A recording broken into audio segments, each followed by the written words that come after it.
대전순복음교회 성도님들 안녕하세요. 강승기 목사입니다. 오늘은 이 가스펠 프로젝트 구약 1권 2주차 인간 창조에 대해 공부하도록 하겠습니다. 교재 26페이지를 펴주시면 되겠습니다. 지난주에 말씀드린 것처럼 가스펠 프로젝트 교재는 4가지로 구성되어 있다고 말씀드렸는데요. 그 첫 번째가 26페이지에 처음 나오는 신학적 주제입니다. 2주차의 신학적 주제는 하나님은 자신의 형상대로 사람을 창조하셔서 세상을 지혜롭게 다스리게 하시고 하나님 그리고 타인과 관계를 맺으며 일과 안식의 리듬을 따르게 하셨습니다. 그리고 두 번째로 매 주마다 이 3가지 세션 포인트가 있다고 말씀드렸는데요. 각각 27페이지에 우리는 세상을 지혜롭게 다스리는 모습으로 하나님을 반영합니다. 그리고 29페이지에 우리는 하나님 그리고 다른 사람들과 관계 맺는 모습으로 하나님을 반영합니다. 마지막으로 32페이지에 우리는 일하고 안식하는 리듬으로 하나님을 반영합니다. 까지 이렇게 3가지로 되어 있습니다. 그리고 세 번째로 그리스도와의 연결인데요. 34페이지에 있습니다. 지금 구약 공부를 하고 있지만 구약을 공부하면서도 이 구약 성경이 어떻게 예수 그리스도를 증거하고 있는가에 대해서 아는 것이 매우 중요하다고 지난주에 함께 나누었습니다. 마지막으로 선교적 적용인데요. 35페이지에 나와 있습니다. 하나님의 계획, 우리의 사명이 바로 선교적 적용이라고 말씀드렸습니다. 우리가 성경 공부를 하는 이유는 적용을 하기 위해서라고 지난주에 나누었죠. 그게 아주 중요하다고 말씀드렸습니다. 네, 이상 이렇게 4가지를 기억하시면서 오늘도 본격적으로 성경 공부를 해보겠습니다. 다시 26페이지로 가보겠습니다. 오늘도 공부를 하기 전에 오늘 배울 내용과 관련된 성경 구절을 먼저 읽어보겠습니다. 창세기 1장 26절부터 22장 25절까지의 말씀입니다. 약간 길지만 지난주에 말씀드린 것처럼 우리가 성경을 공부하는 것이므로 천천히 읽어보도록 하겠습니다. 하나님이 이르시되 우리의 형상을 따라 우리의 모양대로 우리가 사람을 만들고 그들로 바다의 물고기와 하늘의 새와 가축과 온 땅과 땅에 기는 모든 것을 다스리게 하자 하시고 하나님이 자기 형상 곧 하나님의 형상대로 사람을 창조하시되 남자와 여자를 창조하시고 하나님이 그들에게 복을 주시며 하나님이 그들에게 이르시되 생육하고 번성하여 땅에 충만하라 땅을 정복하라 바다의 물고기와 하늘의 새와 땅에 움직이는 모든 생물을 다스리라 하시니라. 하나님이 이르시되 내가 온 지면에 씨 맺는 모든 채소와 씨 가진 열매 맺는 모든 나무를 너희에게 주노니 너희의 먹을거리가 되리라. 또 땅의 모든 짐승과 하늘의 모든 새와 생명이 있어 땅에 기는 모든 것에게는 내가 모든 푸른 풀을 먹을거리로 주노라 하시니 그대로 되니라. 하나님이 지으신 그 모든 것을 보시니 보시기에 심히 좋았더라. 저녁이 되고 아침이 되니 이는 6째 날이니라. 천지와 만물이 다 이루어지니라. 하나님이 그가 하시던 일을 7째 날에 마치시니 그가 하시던 모든 일을 그치고 7째 날에 안식하시니라. 하나님이 그 7째 날을 복되게 하사 거룩하게 하셨으니 이는 하나님이 그 창조하시며 만드시던 모든 일을 마치시고 그날에 안식하셨음이니라. 이것이 천지가 창조될 때에 하늘과 땅의 내력이니 야훼 하나님이 땅과 하늘을 만드시던 날에 야훼 하나님이 땅에 비를 내리지 아니하셨고 땅을 갈 사람도 없었으므로 들에는 초목이 아직 없었고 밭에는 채소가 나지 아니하였으며 안개만 땅에서 올라와 온 지면을 적셨더라. 야훼 하나님이 땅의 흙으로 사람을 지으시고 생기를 그 코에 불어 넣으시니 사람이 생명이 되니라. 야훼 하나님이 동방의 에덴에 동산을 창설하시고 그 지으신 사람을 거기 두시니라. 야훼 하나님이 그 땅에서 보기에 아름답고 먹기에 좋은 나무가 나게 하시니 동산 가운데에는 생명나무와 선악을 알게 하는 나무도 있더라. 강이 에덴에서 흘러나와 동산을 적시고 거기서부터 갈라져 내 근원이 되었으니 첫째의 이름은 비손이라. 금이 있는 하윌라 온 땅을 둘렀으며 그 땅의 금은 순금이요 그곳에는 베델리엄과 호마노도 있으며 둘째 강의 이름은 기온이라. 구스 온 땅을 둘렀고 셋째 강의 이름은 히데겔이라. 아수르 동쪽으로 흘렀으며 넷째 강은 유브라데더라. 야훼 하나님이 그 사람을 이끌어 에덴 동산에 두어 그것을 경작하며 지키게 하시고 야훼 하나님이 그 사람에게 명하여 이르시되 동산 각종 나무의 열매는 내가 임의로 먹되 선악을 알게 하는 나무의 열매는 먹지 말라. 내가 먹는 날에는 반드시 죽으리라 하시니라. 야훼 하나님이 이르시되 사람이 혼자 사는 것이 좋지 아니하니 내가 그를 위하여 돕는 배필을 지으리라 하시니라. 야훼 하나님이 흙으로 각종 들짐승과 공중의 각종 새를 지으시고 아담이 무엇이라고 부르다 보시려고 그것들을 그에게로 이끌어 가시니 아담이 각 생물을 부르는 것이 곧 그 이름이 되었더라. 아담이 모든 각축과 공중의 새와 들의 모든 짐승에게 이름을 주니라. 아담이 돕는 배필이 없으므로 야훼 하나님이 아담을 깊이 잠들게 하시니 잠들매 그가 그 갈빗대 하나를 취하고 살로 대신 채우시고 야훼 하나님이 아담에게서 취하신 그 갈빗대로 여자를 만드시고 그를 아담에게로 이끌어 오시니 아담이 이르되 이는 내 뼈 중에 뼈요 살 중에 살이라. 이것을 남자에게서 취하였은즉 여자라 부르리라 하니라. 이러므로 남자가 부모를 떠나 그의 아내와 합하여 둘이 한 몸을 이룰지로다. 아담과 그의 아내 두 사람이 벌거벗었으나 부끄러워하지 아니하니라. 아멘. 2주차에 배울 내용입니다. 하나님은 자기 형상대로 사람을 창조하셨다는 것을 배울 것이고요. 하나님을 영화롭게 하고 영원히 즐거워하는 것이 우리 삶의 목적이다라는 것을 배울 것입니다. 마지막으로 세상을 지혜롭게 다스리고 하나님과 다른 사람들과 바르게 관계하고 일과 안식의 리듬 가운데 하나님의 선하심을 나타내는 것이 하나님을 반영하는 삶이라는 것을 배울 것입니다. 여러분, 첫아이 출산을 앞둔 이 부모의 마음과 아기를 맞을 준비를 하는 부모의 마음은 어떨까요? 너무나 설레고 기쁘고 행복할 것입니다. 왜냐하면 이 가정에 하나의 생명이 탄생하는 첫 출발점이기 때문입니다. 그리고 준비된 모든 것은 아기를 위한 것입니다. 이것은 태초의 창조자 아버지의 마음이기도 합니다. 인간이 하나님의 형상대로 만들어진 것을 떠올리면 어떤 생각이 드시나요? 하나님이 자신의 형상대로 인간을 창조하셨다는 말은 인간에게는 특별한 가치가 부여되었다는 것을 의미합니다. 우리의 존재 그 자체만으로도 하나님은 기쁨을 이기지 못하십니다. 시편 139편의 기자는 감사하며 기묘하고 기이하다고 고백하였습니다. 이 진리는 하나님이 지으신 다른 창조와 비교할 때 사람이 어떠한 독특함을 지니고 있다고 가르치나요? 이 질문에 대한 대답은 이미 지난 1주차에 함께 나누었습니다. 하나님께서 첫째 날부터 다섯째 날까지 창조하시는 것을 보았을 때 그 어떤 피조물도 하나님이 나의 형상으로 만들었다고 하신 것이 없었습니다. 오직 사람만 하나님이 나의 형상으로 만들었다고 하셨습니다. 사람은 다른 창조물들과 달리 하나님이 생기를 넣어주셔서 생명이 된 존재입니다. 그래서 사람은 비물질적이며 불멸하는 영혼을 가지게 되었습니다. 또한 하나님의 대리자로서 그리고 모든 피조물의 대표자로서 모든 피조물을 다스리는 권한을 받아왔습니다.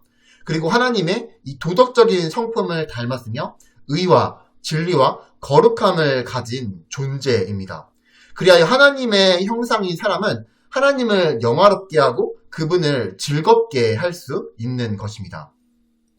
형상을 히브리어로는 젤렘이라고 합니다. 그리고 이 젤렘에는 두 가지 의미가 있는데요. 첫 번째 의미는 통치권입니다. 즉 룰러십입니다. 이것을 이해하는 데 도움이 되는 성경 구절에는 창세기 1장 26절이 있습니다. 한번 화면을 보고 함께 읽어보겠습니다. 하나님이 이르시되 우리의 형상을 따라 우리의 모양대로 우리가 사람을 만들고 그들로 바다의 물고기와 하늘의 새와 가축과 온 땅과 땅에 기는 모든 것을 다스리게 하자 하시고, 하나님이 우리의 형상을 따라 사람을 만드는 목적을 무엇이라고 말씀하시나요? 바다의 물고기부터 땅에 기는 이 모든 것을 다스리게 하시는 것입니다. 즉, 앞에서 말씀드렸던 통치권, 룰러십입니다. 하나님이 사람을 자신의 형상대로 만들었다고 하는 것에 담겨있는 의미는요, 통치권을 주셨다는 것입니다. 그리고 젤렘의 두 번째 의미는 아들됨, 즉 선십입니다. 이것을 이해하는 데 도움이 되는 성경 구절에는 창세기 5장 3절이 있습니다. 한번 읽어보겠습니다. 아담은 130세에 자기의 모양, 곧 자기의 형상과 같은 아들을 낳아 이름을 셋이라 하였고, 아들은 누구를 닮을까요? 네, 부모를 닮습니다. 그러므로 너는 나의 형상이다 라고 하는 것의 의미는 너는 나를 닮았다라는 것입니다. 즉, 너는 내 아들이라고 하는 것입니다. 이제 세 가지 세션 포인트 중 첫 번째인 우리는 세상을 지혜롭게 다스리는 모습으로 하나님을 반영합니다에 대해 나눠보겠습니다. 다른 말로 해서 하나님의 형상을 반영합니다라는 주제에 대해 나누어 보겠습니다. 창세기 1장 26절부터 29절까지 보시면 형상이라는 단어, 이 젤렘이 반복되는 것을 볼 수 있습니다. 그리고 더 자세히 보면 형상은 늘 다스리라 라는 단어와 같이 소개되는 것을 볼 수 있습니다. 이것을 통해 성경 본문이 우리에게 말하고자 하는 의도를 알 수 있습니다. 인간을 하나님의 형상으로 만들었다는 것은 통치를 할 수 있는 존재로 만들었다라는 것입니다. 그렇다면 창세기 1장 28절에 나오는 땅에 충만하라, 땅을 정복하라, 땅을 다스리라는 의미는 무엇일까요? 지난 1주차를 통해 공부한 것처럼 하나님은 왕이십니다. 하나님 나라의 절대 주권자이십니다. 그런 하나님이 인간을 왜 만드셨을까요? 하나님의 통치를 대신할 수 있는 대리인으로 인간을 만드신 것입니다.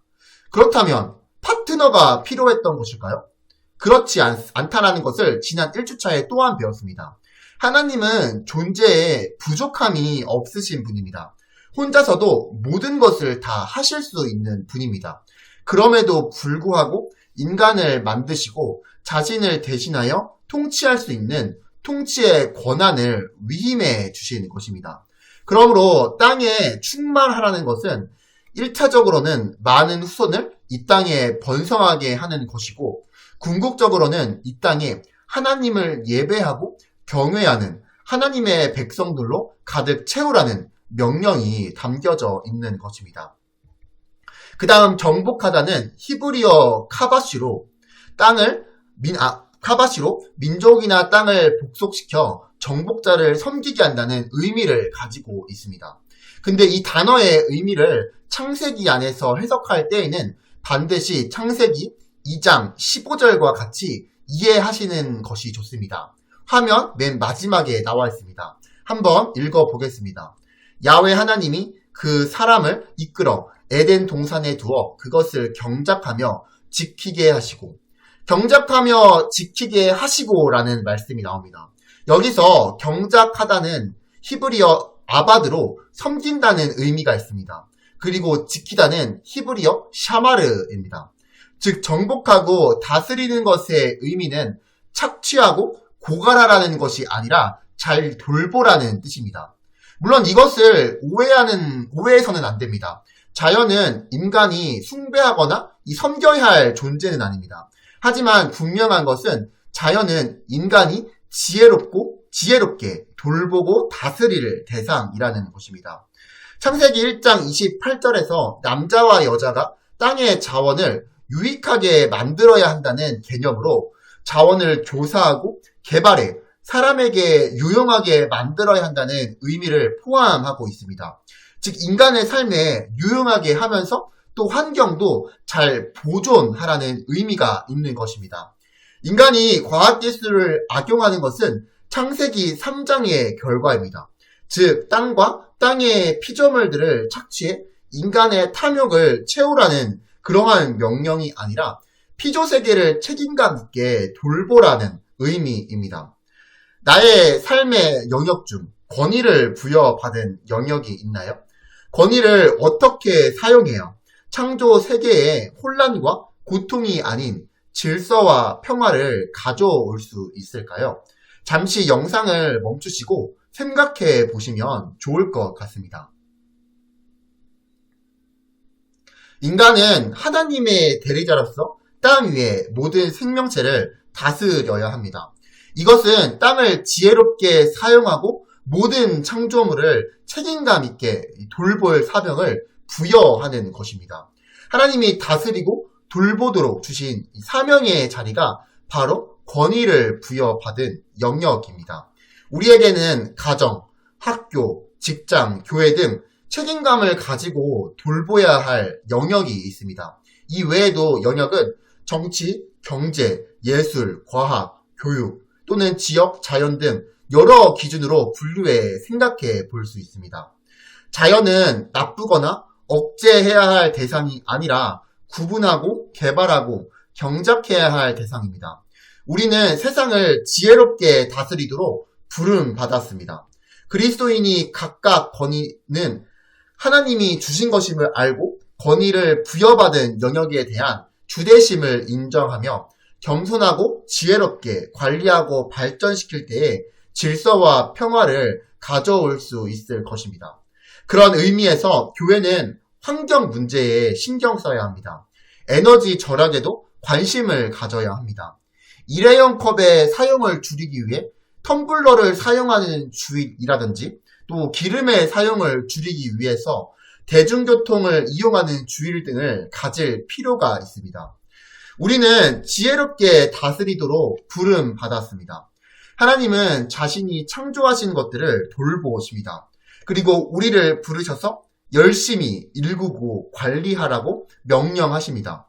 하나님의 형상을 유지하는 방법 중 한 가지는 가장 지혜로운 방식으로 창조 세계를 다스리는 것입니다.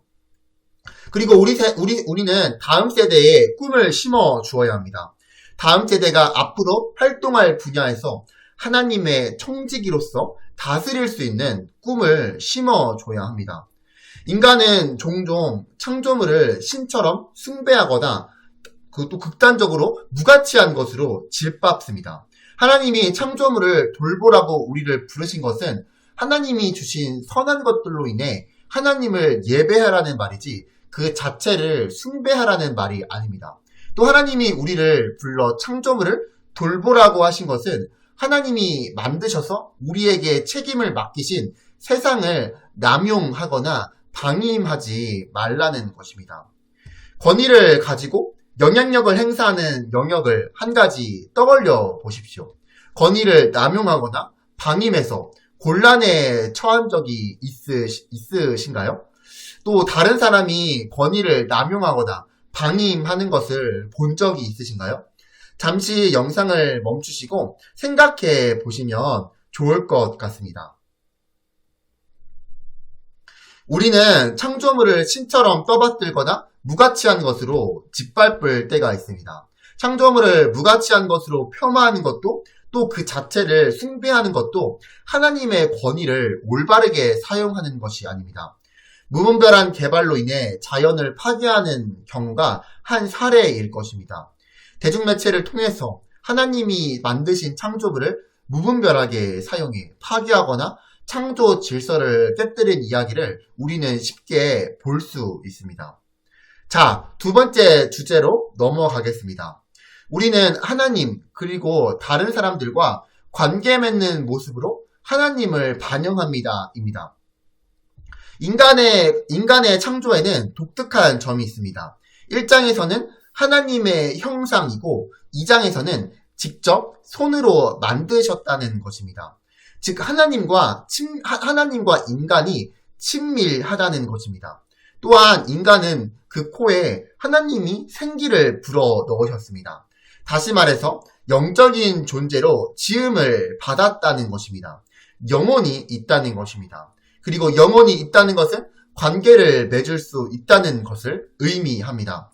누구와 관계를 맺을까요? 하나님과 관계를 맺습니다. 또한 다른 사람과 관계를 맺습니다.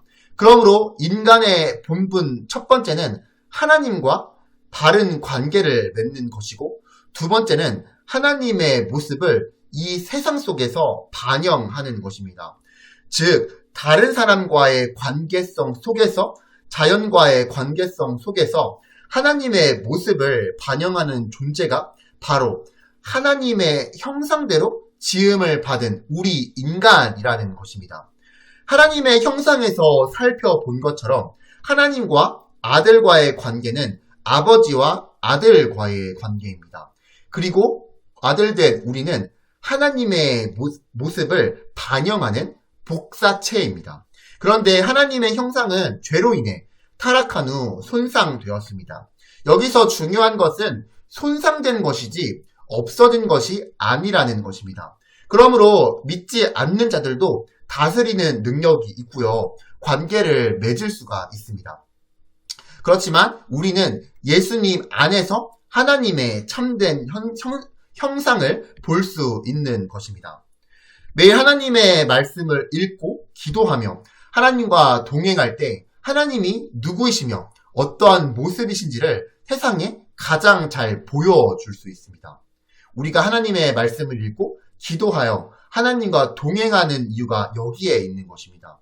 부끄러워서 하나님을 점점 멀리하는 일이 없도록 우리 죄를 하나님 앞에 늘 자백해야 합니다. 용서하고 격려하고 사랑하며 살아갈 때 하나님의 말씀에 순종하는 것이 어떠한 의미인지를 세상에 보여줄 수 있습니다. 이를 통해 용서하시는 하나님, 격려하시는 하나님, 사랑하시는 하나님을 세상에 반영할 수 있습니다. 이것이 바로 우리 성도의 삶인 것입니다. 하나님의 관계가 내 삶의 최우선이라는 것을 구체적으로 어떻게 보여줄 수 있을까요? 하나님과의 관계가 내 삶의 우선순위가 아닌 증거에는 어떤 것들이 있을까요? 잠시 영상을 멈추시고 생각해 보시면 좋을 것 같습니다. 말씀 묵상과 기도로 하나님과 친밀히 교제하고 그분의 성품을 드러내며 살아갈 때 하나님과의 관계가 내 삶의 최우선이라는 것을 보여줄 수 있습니다. 하나님과의 관계가 삶에서 우선순위가 아닌 사람들은 하나님과의 교제를 소홀히 하고 그분의 성품을 드러내는 삶을 살지 못합니다. 경건생활이라 이웃과의 관계를 돌아보면 자신이 과연 하나님을 최우선으로 하고 있는지를 알 수 있을 것입니다. 하나님의 형상대로 지음받은 인간은 하나님과의 관계뿐만 아니라 사람과의 관계를 포함합니다. 하나님은 사람을 남자와 여자로 창조하셨습니다. 하나님께서 성부, 성자, 성령의 교제 가운데 존재하시는 것처럼 인간도 서로 교제하며 살도록 창조하셨습니다. 인간은 다스리는 존재로 지음을 받았지만 동시에 어떠한 존재로 지음을 받았을까요? 네, 순종하는 존재로 지음을 받았습니다. 그것이 바로 창세기 2장 16절부터 15절까지의 교훈입니다. 즉 하나님과의 관계입니다. 그리고 그 관계는 다른 이웃과의 관계로 확대됩니다. 하나님께서는 창조하시고 보시기에 좋았다라고 하셨고 인간을 창조하셨을 때에는 심히 좋았다라고 하셨습니다. 그런데 하나님이 보기 좋지 않았다고 하신 것이 있습니다. 무엇인가요? 혼자 사는 것이 보기 좋지 않다라고 말씀하셨습니다. 왜냐하면 하나님께서는 자신의 형상대로 인간을 만드시고 다른 사람과의 인간성, 관계성 속에서 지내시기를 원하셨기 때문입니다. 즉 다른 사람들과의 관계성 속에서 하나님께서 인간에게 듬뿍 주신 그 사랑과 은혜를 잘 반영할 수 있도록 하나님께서 인간을 창조하셨다라는 것입니다. 하나님의 형상을 반영한다는 것은 우리가 하나님과 올바른 관계를 맺고 다른 사람들과도 올바르게 관계하는 것을 의미합니다. 우리와 하나님 그리고 나와 다른 사람들과의 관계는 나의 죄 때문에 깨어졌지만 예수님 안에서 모든 관계가 회복되었습니다. 예수님은 우리와 하나님과의 관계를 회복시키시고 이웃을 되찾게 해 주십니다. 다른 사람들과의 올바른 관계를 맺으려고 노력하지 않고 오직 하나님과 올바른 관계를 맺을 수 있을까요? 잠시 영상을 멈추시고 생각해 보시면 좋을 것 같습니다. 금방 답을 찾으셨을 것 같은데요. 홀로 동떨어져서 하나님과만 관계하는 것은 하나님의 창조 목적, 즉 우리를 하나님의 형상으로 창조하신 목적에 어긋나는 것입니다. 하나님의 사랑과 은혜로 다른 사람들과 관계하며 친교할 때 하나님을 가장 잘 반영할 수 있습니다.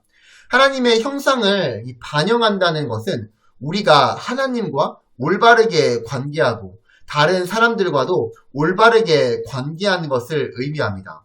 따라서 다른 사람들과의 관계에서 하나님을 반영하지 못하면 하나님과의 관계도 올바를 수가 없습니다. 예수님은 우리와 하나님과의 관계를 회복시키시고 이웃을 되찾게 해주십니다. 자, 이제 세 번째 주제로 넘어가겠습니다.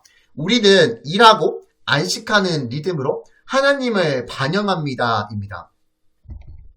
벤 위덜링턴 3세는 싱크대의 배관 작업이든 우주의 깊이를 재는 일이든 그리스도의 손안에 있는 일은 모두 사역입니다. 라고 하였습니다. 그러므로 우리가 집에서 설거지하는 것도 사역이 될 수가 있고요. 하나님의 모습을 드러내는 방편이 될 수가 있다라는 것입니다. 설교를 하는 일만 더 위대한 일이고 더 거룩한 일이 아니라 우리가 교회에서 남모르게 청소하는 그 일도 너무나 거룩한 일이라는 것입니다. 즉 모든 것이 하나님이 우리에게 주신 일이라는 것입니다. 하나님은 일하시는 분이십니다. 그리고 우리도 일하는 존재들입니다. 더 정확하게는 사명을 가지고 일하는 존재입니다. 경작하며 지키게 하신 것은 노동으로 이것은 타락 전에 주어진 것입니다. 즉 노동은 하나님의 선물이고 축복인 것입니다. 인간은 타락했기 때문에 일을 하게 된 것인가요? 아닙니다. 먹고 살려면 돈을 벌어야 하기 때문에 일을 하는 것인가요? 아닙니다. 우리가 하나님의 나라를 어떻게 확장시킬 수 있을까요? 나의 직업을 통해서 할 수 있습니다. 모든 영역이 하나님의 영역이기 때문에 나의 맡겨진 직업을 통해서 나에게 주어진 달란트를 통해서 하나님의 목적을 이 세상에서 드러내는 것은 아주 중요한 성경적인 원리인 것입니다. 우리의 문화는 어떠한 식으로 일의 가치를 비하하고 폄하하나요? 종종 교회는 어떠한 식으로 일의 가치를 폄하해서 일을 세속적인 것 또는 비종교적인 것으로 생각하게 하나요? 잠시 영상을 멈추시고 생각해 보시면 좋을 것 같습니다. 인간이 타락했기 때문에 일을 하게 됐다거나 먹고 살기 위해서 일을 해야 한다는 생각들은 결국 일의 가치를 올바르게 바라보지 못하는 것입니다. 일은 우리에게 성취감을 주고 또 하나님을 표현하고 반영하도록 타락 이전부터 구상된 것이었습니다. 성숙하고 다원화되었다는 현대 문화에서도 여전히 노동을 천시하고 이 성공과 기쁨의 기준에서 노동을 제외하는 경우가 있습니다. 또 하나님의 선하심과 의로움을 표현하고 세상에 유익을 주기 위한 목적이 아니라 경제적 이득이나 정치적인 힘을 확보하기 위한 목적으로 일하는 경우가 있습니다. 그래서 일하는 과정에서 근로자들의 인격과 삶을 소외시키고 일의 과정에서 편법과 불법을 자행하기도 하고 우상숭배를 조장하거나 해악을 끼치는 결과물을 생산하게 됩니다. 또 성도들에게 교회를 섬기는 일은 거룩하고 세속 영역에서의 일은 거룩하지 않은 것으로 가르치는 경우가 종종 있습니다. 또한 예배, 기도 등은 영적인 일이라 해서 더 중요시하고 요리나 취미생활 등의 일상 속의 일들은 영적이지 않은 일로 소홀히 여기는 경우도 있습니다.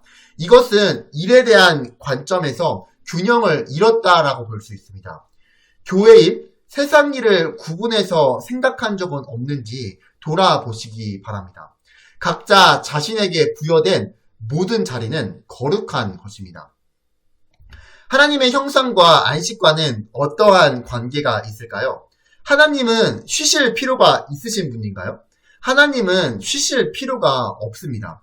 즉 하나님께서 피곤하셔서 안식하신 것이 아닙니다. 우리 인간에게 안식의 모범을 보여주기 위해서 인간에게 쉼이 필요하기 때문에 안식을 우리에게 주신 것입니다. 그래서 우리는 일과 안식을 잘 병행하는 자들이 되어야 합니다. 안식의 요점은 단순히 아무 일도 하지 않는 날을 가진 것이 아니라 내게 필연적인 것, 즉 내게 요구되는 것과 내가 해야만 하는 모든 것을 멈추는 날을 갖는 것입니다. 이렇게 할 때 우리는 자신을 찾고 신체적으로 회복할 수 있습니다. 이날은 내 마음의 중심을 잡고 제 조정에 초점을 다시 하나님께 맞추는 날입니다. 이것을 다른 말로 표현하면 바로 주일 성수입니다. 그러므로 주일 성수는 아주 중요한 것입니다. 주일에 전에 나아가 하나님을 바라보고 내 자신을 돌보고 또 신체적으로도 재충전하는 것입니다. 그래서 안식이라는 것이 있는 것입니다. 우리는 멈출 때에 우리는 하나님과의 관계성을 점검할 수 있는 것입니다. 사람들이 일을 내려놓지 못하고 쉬지 못하는 이유가 무엇인가요? 여러분이 쉬지 못하는 이유는 무엇인가요? 잠시 영상을 멈추시고 생각해 보시면 좋을 것 같습니다. 하나님은 자신의 형상을 올바르게 반영하는 한 가지 길로 안식일을 지켜 쉬라고 명령하셨습니다. 안식일은 명령인 것입니다. 하지만 사람들은 쉬는 것을 게으른 것으로 여길 때가 많이 있습니다. 아니면 세상에서 도태된다는 두려움이나 이 성공 지향성 또는 일 중독으로 쉬지 못합니다. 한편 당장의 생계 때문에 어쩔 수 없이 쉬지 못하는 이들도 있을 것입니다. 그러나 우리의 아버지신 하나님의 돌보심을 믿을 때 일을 내려놓고 쉬며 안식할 수 있을 것입니다. 우리는 하나님의 형상으로 지음을 받았지만 하나님의 모습을 세상 속에 다 반영하고 있지 못합니다. 그래서 우리에게 필요한 분은 하나님의 아들 예수 그리스도입니다. 예수님만이 세상을 지혜롭게 다스리시는 분입니다. 그분은 만물을 능력을 말씀으로 붙들고 계시며 모든 피조물은 그분의 재림을 고대하고 있습니다. 예수님만이 하나님이나 다른 사람들과 완전하게 관계하실 수 있습니다. 그분은 하나님과 얼굴로 관계하실 뿐만 아니라 그분의 얼굴이 바로 하나님의 얼굴입니다. 예수님이 우리를 위해 행하신 선한 일, 즉 그분의 완전하신 삶, 우리를 대신하신 죽음, 그리고 영광스러운 부활로 인해 우리는 안식으로 초대되었습니다. 그로 인해 더 이상 구원받으려고 애쓰지 않으며 그분이 이루신 일 안에서 안식할 수 있게 되었습니다. 그리스도와의 연결입니다. 예수님은 보이지 않는 하나님의 완전한 형상이십니다. 세상을 지혜롭게 다스리시고 하나님이나 다른 사람들과 완전하게 관계하시고 자기 일을 통해 우리에게 영원한 안식을 주시는 유일하신 분입니다. 마지막으로 선교적 적용입니다. 하나님은 우리가 하나님 그리고 다른 사람들과의 관계를 적극적으로 일구어 이 땅에서 청지기 역할을 감당하게 하시려고 우리를 부르셨습니다. 기독교는 무소유가 아닙니다. 기독교는 청지기의 삶을 사는 것입니다. 선교적 적용을 위한 3가지 질문이 교재 35페이지에 준비되어 있습니다. 앞에서 공부한 내용을 바탕으로 한번 차분히 생각해 보시고 삶 가운데 적용해 보시면 좋을 것 같습니다. 네, 이상으로 2주차 인간 창조에 대해 나누었습니다. 너무 고생 많으셨고요. 오늘도 금주의 성경 읽기가 있습니다. 다음 시간까지 읽어보시면 좋을 것 같고요. 또한 다음 시간까지 3주차의 범위인 36페이지부터 45페이지까지 정독하시면 3주차를 함께 공부할 때에 좀 더 수월하게 공부할 수 있을 것 같습니다. 그럼 다음 주 3주차를 통해 뵙도록 하겠습니다. 감사합니다.